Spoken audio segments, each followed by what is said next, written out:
ಇನ್ನೂ ಮಟ್ಟ ನಾವು ಯಾವುದು ಕೂಡ ಕೆಲವೊಂದು ಬೆಳಕಿಗೆ ಬಂದಿಲ್ಲ. ಸಾಮಾನ್ಯ ಜನರಿಗಾದ್ರೆ 5 ನಿಮಿಷದಲ್ಲಿ ಅವ್ರು ಮಾಡಿರೋ ಒಂದು ತಪ್ಪನ್ನ ಎತ್ತಿ ತೋರಿಸುವಂತ ಸಮಾಜ, ದೊಡ್ಡ ದೊಡ್ಡ ನಾಯಕರು ಕೂಡ ಮಾಡಿರೋ ತಪ್ಪನ್ನ ಅಲ್ಲೇ ಹೈಡ್ ಮಾಡಿಬಿಡ್ತಾರೆ, ಅಂದ್ರೆ ಅಲ್ಲೇ ಮುಚ್ಚಾಕ್ಬಿಡ್ತಾರೆ. ಈ ಮೀಡಿಯಾದವರು ಏನು ಕೇಳಂಗಿಲ್ಲ, ಅವ್ರನ್ನ ಪ್ರಶ್ನೆ ಕೂಡ ಮಾಡಂಗಿಲ್ಲ. ಯಾಕಂತಂದ್ರೆ ಅವರು ಒಂದು ಪದವಿಯೊಳಗಿರ್ತಾರಂತ ಹೇಳಿ ಅವ್ರಿಗೆ ಯಾವ್ದು ವಿಷಯನೂ ಕೂಡ ಹೇಳಂಗಿಲ್ಲ. ಸೊ ನಾ ಈ ಪದವಿ ಏನು ಯಾವ ವಿಷಯದ ಬಗ್ಗೆ ಹೇಳ್ತಾ ಇದ್ದೀನಿ ಅಂದ್ರೆ, ಇವಾಗ ಸದ್ಯದ ಮಟ್ಟಿಗೆ ಜನವರಿ 26ಕ್ಕೆ ಗಣರಾಜ್ಯೋತ್ಸವ ಉತ್ಸವ ಆಯ್ತು. ಸೊ ಕನಕಪುರದೊಳಗ DK ಶಿವಕುಮಾರ್ ಅವರು ಬಂದಿದ್ರ. ಸೊ ಅಲ್ಲಿ ಧ್ವಜಾರೋಹಣ ಮಾಡಿದ್ಮೇಲೆ ಹಲವು ವಿದ್ಯಾರ್ಥಿಗಳಾಯ್ತು, ಮಹಿಳೆಯರಾಯ್ತು, ಪಾಲಕರಾಯ್ತು, ಸೊ ಎಲ್ಲರೂ ಕೂಡ ರಂಗೋಲಿ ಬಿಡಿಸೋದಾಯ್ತು. ಸೊ ಈ ಒಂದು ಇನ್ನಿತರ ಕಾರ್ಯ ಚಟುವಟಿಕೆಗಳೊಳಗ ತೊಡಕೊಂಡ್ರು. ಇಂಥ ಒಂದು ಸಂದರ್ಭದೊಳಗ DK ಅವರು ಏನ್ ಮಾಡ್ತಾರು, ಅವ್ರು ಮಾಡಿರೋ ತಪ್ಪು ಯಾವುದು, ಆ ತಪ್ಪನ್ನ ಯಾಕೆ ಇನ್ನೂ ಮಟನು ಹೇಳಿಲ್ಲ, ಇನ್ನೂ ಮಟ ಹೊರಗೆ ಬಂದಿಲ್ಲ. ಸೊ ಅದೇನ್ ತಪ್ಪು ಅಂತ ಹೇಳಿ ನಾ ಸಂಪೂರ್ಣವಾಗಿ ಈ ವಿಡಿಯೋದೊಳಗೆ ಹೇಳ್ತೇನೆ. ಅದಕ್ಕಿಂತ ಮುಂಚೆ ಯಾರು ನನ್ನ ಚಾನಲ್ನ ಸಬ್ಸ್ಕ್ರೈಬ್ ಆಗಿಲ್ಲ, ಸೊ ಎಲ್ಲರೂ ಸಬ್ಸ್ಕ್ರೈಬ್ ಆಗಿ ನಾನು ಮಾಡುವಂತ ಹೊಸ ಹೊಸ ವಿಷಯಗಳನ್ನ ನಿಮ್ಮ ಹತ್ರ ತಲುಪಕ್ಕೆ ಸಾಧ್ಯ ಆಗುತ್ತೆ ಅಂತ ಹೇಳ್ತೀನಿ. ಈ ಮೊದಲನೇದಾಗಿ DK ಶಿವಕುಮಾರ್ ಒಬ್ಬ ಉಪ ಮುಖ್ಯಮಂತ್ರಿ. ಇವರು ಮಾಡಿರೋ ಒಂದು ಕೆಲಸ, ಆಮೇಲೆ ಅವರು ನಡ್ಕೊಂಡಿರೋ ರೀತಿ ಯಾವ ತರ ಇದೆ, ನಮ್ಮ ಸಮಾಜದ ಮೇಲೆ ಯಾವ ತರ ಪ್ರತಿಬಿಂಬಿಸ್ತಾಗದೆ ಅಂತ ಹೇಳಿ ಈ ಒಂದು ವಿಡಿಯೋದೊಳಗೆ ನಾನು ನಿಮ್ಗೆ ಸಂಪೂರ್ಣವಾಗಿ ಹೇಳ್ತೀನಿ. ಏನು ಅಂತಂದ್ರೆ, ಇವಾಗ ಸದ್ಯದ ಮಟ್ಟಿಗೆ ಗಣರಾಜ್ಯೋತ್ಸವ ದಿನದಂದು 2026 ಗಣರಾಜ್ಯೋತ್ಸವದಲ್ಲಿ ಕನಕೋತ್ಸವ ಅಂತ ಮಾಡ್ತಾರೆ. ಅದು ಕನಕಪುರದಲ್ಲಿ ಮಾಡ್ತಾರೆ. ಸೊ ಅಲ್ಲಿ ಏನಾಯ್ತಂತಂದ್ರೆ, ಎಲ್ಲಾ ವಿದ್ಯಾರ್ಥಿಗಳು, ಮಹಿಳೆಯರು, ಪಾಲಕರು ಕೂಡ ಒಟ್ಟ 75,000 ಮಹಿಳೆಯರು ರಂಗೋಲಿಗಳನ್ನ ಬಿಡಿಸಿರ್ತಾರೆ. ಸೊ ರಂಗೋಲಿಯನ್ನ ಬಿಡಿಸಿದ್ದು DK ಶಿವಕುಮಾರ್ ಅವರು ಆಗಮಿಸಿರುವ ಒಂದು ಪ್ರಶಸ್ತಿ ಪುರಸ್ಕಾರಕ್ಕೆ ಅಂತ ಹೇಳಬಹುದು. ಸೊ ಅಲ್ಲಿ ಎಲ್ಲ ಮಹಿಳೆಯರಿಗೂ ಕೂಡ, ಎಲ್ಲ ಮಹಿಳೆಯರ ಒಂದು ರಂಗೋಲಿ ಕೂಡ ಅವರು ನೋಡ್ತಾರ. ನೋಡಿದ ತಕ್ಷಣ ಅವ್ರಿಗೆ ಪ್ರಶಂಸೆ ಹೇಳ್ತಾರ, ಒಳ್ಳೆ ಅಭಿನಂದನೆಗಳನ್ನ ಹೇಳ್ತಾರ, ಸೊ ಎಲ್ಲ ಹೇಳ್ತಾರ. ಅದಾದ ನಂತರ DK ಶಿವಕುಮಾರ್ ಅವರು ರಂಗೋಲಿಗಳನ್ನ ನೋಡೋ ಒಂದು ಸಂದರ್ಭದೊಳಗ ಅವರು ಕಣ್ಣಿಗೆ ಕಾಣೋ ಹಂಗೇನೆ, ಇವಾಗ ರಂಗೋಲಿ ಇದಪ್ಪ ಮುಂದಂತಂದ್ರೆ ಯಾವ್ದಾದ್ರು ಒಂದ್ ಮನುಷ್ಯ ಸ್ವಲ್ಪ ಸೈಡ್ ಬಿಟ್ಟು ಅಥವಾ ಆ ಕಡೆಯಿಂದ ಹೋಗೋದು ಮಾಡ್ತಾರೆ. ಅವರು ಬೇಕಂತಾನೆ ಅಥವಾ ಗೊತ್ತಿಲ್ದೋ ಏನೋ ಗೊತ್ತಿಲ್ಲ, ನಮ್ಮ ಭಾರತ ದೇಶದ ಬಾವುಟದ ಮೇಲೆ ಕಾಲಿಡ್ತಾರ ಅವರು. ಅದು ರಂಗೋಲಿಯಲ್ಲಿ ತೆಗೆದಿದ್ದ ದೇಶದ ಬಾವುಟ, ತ್ರಿವರ್ಣ ಧ್ವಜದ ಮೇಲೆ ಕಾಲಿಡ್ತಾರೆ. ಆಮೇಲೆ ಗಣೇಶಂದು ಒಂದು ಮೂರ್ತಿ ತರ ಕೆತ್ತಿರ್ತಾರ, ಅಲ್ಲಿ ರಂಗೋಲಿನ ಹಾಕಿರ್ತಾರೆ. ಸೊ ಅಂತ ಒಂದು ರಂಗೋಲಿಯನ್ನು ತೆಗೆದಿರ್ತಾರಲ್ಲ ಗಣೇಶಂದು, ಅಲ್ಲಿ ಕೂಡ ಅವರು ಗಣೇಶನ್ಗೆ ಕಾಲ ಸ್ಪರ್ಶನ ಮಾಡ್ತಾರ. ಅವ್ರ ಪಾದ ಆ ಒಂದು ರಂಗೋಲಿ ಮೇಲೆ ಇಟ್ಟಿ ಮುಂದೆ ಸಾಕ್ತಾರೆ. ಯಾಕೆ ಅಷ್ಟು ಕೂಡ ಕಣ್ಣಿಗೆ ಕಾಣಿಸ್ಲಿಲ್ವಾ ಅವ್ರಗ?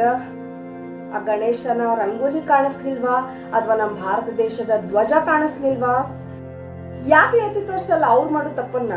ಬರೀ ಸಾಮಾನ್ಯ ವರ್ಗದವ್ರನ್ನ ಎಲ್ಲಾ ರೀತಿ ಭ್ರಷ್ಟಾಚಾರಗಳನ್ನಾಯ್ತು ಅಥವಾ ತಪ್ಪುಗಳಿಗೆ ದಂಡ ತರೋದಾಯ್ತು ಅವ್ರು ಮಾತ್ರ ಮಾಡ್ಬೇಕಾ?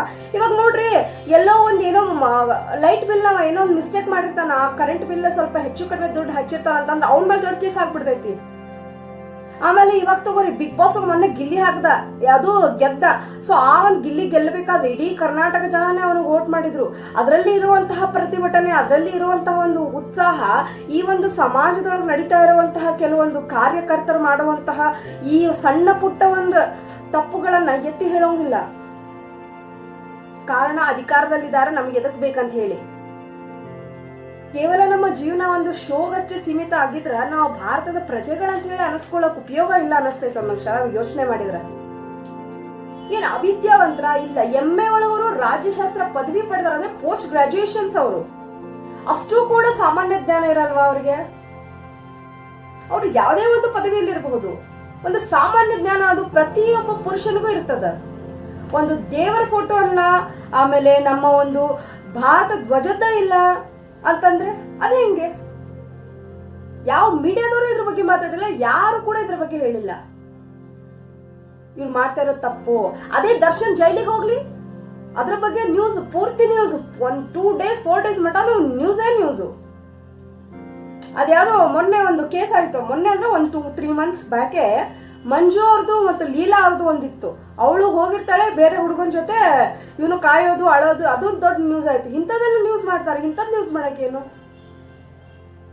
ಅಂದ್ರೆ ಕೆಲ್ಸಕ್ಕೆ ಬಾರ್ದಿರೋದನ್ನ ನ್ಯೂಸ್ ಮಾಡ್ಬಿಡ್ತೀರಿ, ಬಟ್ ಇವಾಗ ಸಮಾಜಕ್ಕೆ ತೋರಿಸ್ತಾ ಇದೀವಿ. ಅದೇ ಪಾಕಿಸ್ತಾನದಲ್ಲಿ ಕುಂತವನು ಭಾರತ ದೇಶದ ಒಂದು ಬಾವುಟ ಹಿಡ್ಕೊಂಡು ಏನೋ ಒಂದು ಮಾಡಿದ್ರೆ ಅವನ ಬಗ್ಗೆ ಹಂಗೆ ಮಾಡಬೇಕು ಹಿಂಗೆ ಮಾಡಬೇಕು ಅಲ್ಲಿ ಮಟ್ಟ ಶೇರ್ ಮಾಡ್ರಿ ಅನ್ನೋರು ನಮ್ಮ ದೇಶದ ಒಬ್ಬ ಬೇರೆ ಯಾರು ಅಲ್ರಿ ಇವರು, ನಮ್ಮ ದೇಶದ ಉಪಮುಖ್ಯಮಂತ್ರಿ ಅಲ್ಲ ಇವರು. ಇವ್ರ ಮೇಲೆ ಯಾಕೆ ಒಂದು ಆಕ್ರೋಶ ಇಲ್ಲ, ಒಂದು ಪ್ರತಿಭಟನೆ ಇಲ್ಲ, ನಮ್ಮ ದೇಶದ ಮೇಲೆ ಬಾವುಟದ ಮೇಲೆ ಕಾಲಿಟ್ಟ ಅನ್ನೋದಿಲ್ಲ? ಹೀಗೆ ನಾವು ಈ ದೇಶದಲ್ಲಿ ಬದುಕ್ತಾ ಇದೀವಿ, ನಾಳೆ ನಮಗೆ ಏನಾದ್ರು ಮಾಡ್ಬಿಟ್ರ ಅಂತಾನ? ನ್ಯಾಯ ಅನ್ನೋದು ಒಂದೇ ತರ ಇರಬೇಕು. ಒಬ್ರಿಗೆ ಒಂದ್ ನ್ಯಾಯ, ಒಬ್ರಿಗೆ ಒಂದ್ ನ್ಯಾಯ ಅಲ್ಲ, ಎಲ್ಲ ತರದ ರೀತಿಯಲ್ಲೂ ಇರ್ಬೇಕು. ನೀವ್ ನೋಡ್ರಿ ಒಂದ್ ಸ್ವಲ್ಪ ಫೋಟೋ ನಿಮ್ ಹತ್ರ ನಾನು ಹಾಕಿರ್ತೀನಿ ಪಕ್ಕ, ಯಾವ ತರ ಕಾಲಿಟ್ಟಿದಾರೆ ಅದು ಕಾಣಿಸ್ತಾ ಇದೆ. ಅಷ್ಟು ದೊಡ್ಡ ರಂಗೋಲಿ ಅಷ್ಟು ಚಿಕ್ಕದ ಏನೋ ಬಿಡು ಕಾಣಿಸ್ತಾ ಇಲ್ಲ ಅಂತ ಹೇಳಕ್ಕೆ ಕಾಣಿಸ್ತಾ ಇದೆ ಅಕ್ಯುರೇಟ್ ಆಗಿ, ಆದ್ರೂ ಅದೇನ್ ಮಾಡ್ಲಕ್ ಸಾಧ್ಯ? ಒಬ್ಬ ವ್ಯಕ್ತಿನೂ ಕೂಡ ಹೇಳಿಲ್ಲ. ಅದೇ ಯಾವ್ದಾದ್ರು ಒಂದು ಹೀರೋಯಿನ್ಸ್ ಡೆಲಿವರಿ ಆಗ್ಲಿ ಅದನ್ನ ತೋರಿಸ್ತಾರೆ. ಅದೇ ಒಂದು ಹೀರೋಯನ್ನು ಅಥವಾ ಶಿವರಾಜ್ ಕುಮಾರ್ ಸರ್ ಯಾರಿಗಾರು ಏನಾದ್ರು ಹೇಳಿ ಅದನ್ನ ದೊಡ್ಡ ಹೈಲೈಟ್ ಮಾಡಿ ತೋರಿಸ್ತಾರೆ. ಇಂತಹ ಮುಖ್ಯಮಂತ್ರಿಗಳದ್ದು ಏನ್ ಮಾಡ್ಬೇಕು? ಇಂತಹ ವಿಧಾನಸಭೆಯಲ್ಲಿ ಆಗ್ತಾ ಇರುವಂತ ವ್ಯಕ್ತಿಗಳ ನಡುವೆ ನಡೆಯುವಂತ ಒಂದು ಗಲಭೆಗಳ ಬಗ್ಗೆ ಯಾರು ಹೇಳ್ಬೇಕು? ಮೀಡಿಯಾದವರು ಕೇವಲ ತಪ್ಪು ಪ್ರಚೋದನೆ ಮಾಡೋದು ಅಥವಾ ಇನ್ನೊಬ್ಬರ ತಪ್ಪನ್ನ ಎತ್ತಿ ಹೇಳೋದು, ಸಣ್ಣ ಪುಟ್ಟಗಳನ್ನ ತಗೊಂಡ್ ಬಂದು ದೊಡ್ಡ ಹೈಲೈಟ್ ಮಾಡೋಕ್ಕಿಂತ ದೊಡ್ಡದನ್ನ ಹೇಳ್ಬಿಟ್ಟು ಅಂತಹ ವ್ಯಕ್ತಿಗಳಿಗೂ ಕೂಡ ಪರಿಜ್ಞಾನ ಅನ್ನೋದನ್ನ ಬೆಳೆಸಿದ್ರೆ ಎಷ್ಟೋ ಚಲೋ ಆಗ್ತದಲ್ಲ. ಈ ಜ್ಞಾನ ಅನ್ನೋ ಜ್ಯೋತಿ ಕೇವಲ ಸಾಮಾನ್ಯ ವರ್ಗಗಳಿಗೆ ಅಂತ ಅಲ್ಲ. ಒಂದು ಫಿಲ್ಮ್ ಇದೆ ಉಪೇಂದ್ರಂದು, ಇಡೀ ದೇಶನೇ ಕೊಡ್ಕೊತಾನ ಆ ದುಡ್ಡಲ್ಲಿ. ಎಂತ ಮುಖ್ಯಮಂತ್ರಿ ಅವ್ನ ಕಾಲ್ ಕೆಳಗೆ ಬರ್ತಾವ್, ಹೇಳ್ತಾನೆ ಪ್ರಜೆಗಳಲ್ಲ ಇವರು ಸತ್ ಪ್ರಜೆಗಳು ಅಂತ. ಸತ್ತೇ ಪ್ರಜೆಗಳು ಅಂದ್ರೆ ಇದೀವಿ ನಾವು ಪ್ರಜೆಗಳಾಗಿ ಹೆಸರಿಗೆ ಅಷ್ಟೇ, ಆದ್ರೆ ನಾವು ಯಾವಾಗೂ ಸತ್ತೋಗ್ಬಿಟ್ಟಿದೀವಿ, ನಮ್ಮನ್ನೇ ನಾವು ಮಾರ್ಕೊಂಡು ಯಾವಾಗಲೂ ಸತ್ತೋಗ್ಬಿಟ್ಟಿದೀವಿ ಅಂತ ಹೇಳಿ ಆ ಒಂದು ಫಿಲ್ಮ್ ಒಳಗೆ ತೋರಿಸ್ಬಿಟ್ಟಿದ್ವಿ. ಬಟ್ ಅದು ರಿಯಾಲಿಟಿ, ಅದು ಇವಾಗ ಅನಿಸ್ತಾ ಇದೆ ನೋಡ್ರಿ ನೀವು. ಎಲ್ಲಿಗೆ ಹೊಟ್ಟಿದೆ ನಮ್ಮ ಸಮಾಜ? ಅಬ್ಸರ್ವ್ ಮಾಡ್ತೀವಿ, ಅವು ದೊಡ್ಡ ಅಧಿಕಾರಿಗಳಿರ್ತಾರೆ, ನಾವೇನಕ್ಕೆ ಅಬ್ಸರ್ವ್ ಮಾಡ್ಬೇಕು? ಪ್ರತಿಯೊಂದು ತಪ್ಪನ್ನ ಬರೀ ಸೋಷಿಯಲ್ ಮೀಡಿಯಾದಲ್ಲಿ ಹೇಳೋಕ್ಕಿಂತ ಮೀಡಿಯಾದವ್ರು ಹೋಗಿ ಅವ್ರನ್ನ ಕೇಳಬೇಕು, ಮೀಡಿಯಾದವ್ರ ಮುಂದೆ ಹೇಳಬೇಕು. ದೊಡ್ಡವ್ರ ಮಂದಿನ ಟಚ್ ಮಾಡಕ್ ಭಯ ಪಡ್ತಾರೆ. ಕಾರಣ ಏನು?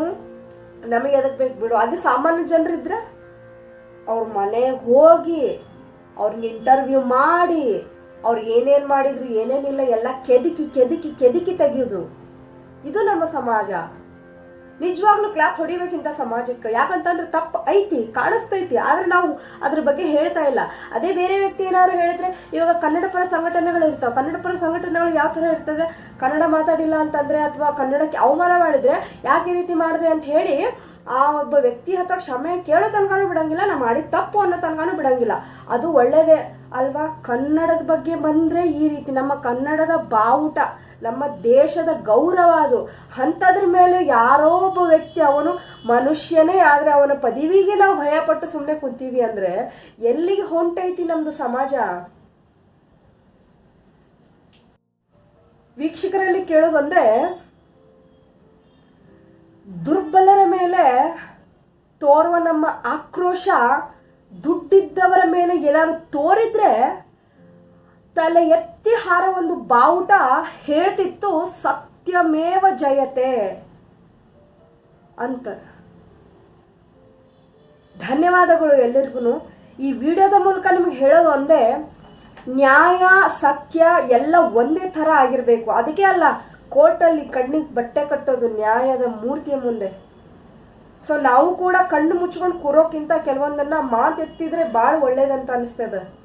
ಸೊ ಈ ವಿಡಿಯೋದಿಂದ ಎಷ್ಟು ಉಪಯೋಗ ಆಗೈತಿ, ಎಷ್ಟು ಕೆಟ್ಟದಾಗೈತಿ ಅಂತ ಗೊತ್ತಿಲ್ಲ. ಬಟ್ ಸ್ಟಿಲ್ ಆಗೋ ಒಂದು ಅನ್ಯಾಯದ ಬಗ್ಗೆ ಮಾತಾಡಬೇಕು. ಮಾತಾಡದೆ ಇದ್ದಿದ್ದಕ್ಕೆ ನಮ್ಮ ದೇಶ 20 ವರ್ಷ ಬ್ರಿಟಿಷರ ಕೈಯಾಗಿತ್ತು. ಇವಾಗ ಬ್ರಿಟಿಷರ್ ತರ ಇರೋ ವ್ಯಕ್ತಿ ಹತ್ರ ಬಂದದ. ಇವಾಗ್ಲೂ ನಾವು ಮಾತಾಡಿಲ್ಲ ಅಂತಂದ್ರೆ ಬದುಕೀವಿ ನಾವು ಅಷ್ಟೇ, ಜೀವ ಇದೆ ದೇಹದಲ್ಲಿ ಅಷ್ಟೇ, but we are not use for anything. Thank you so much.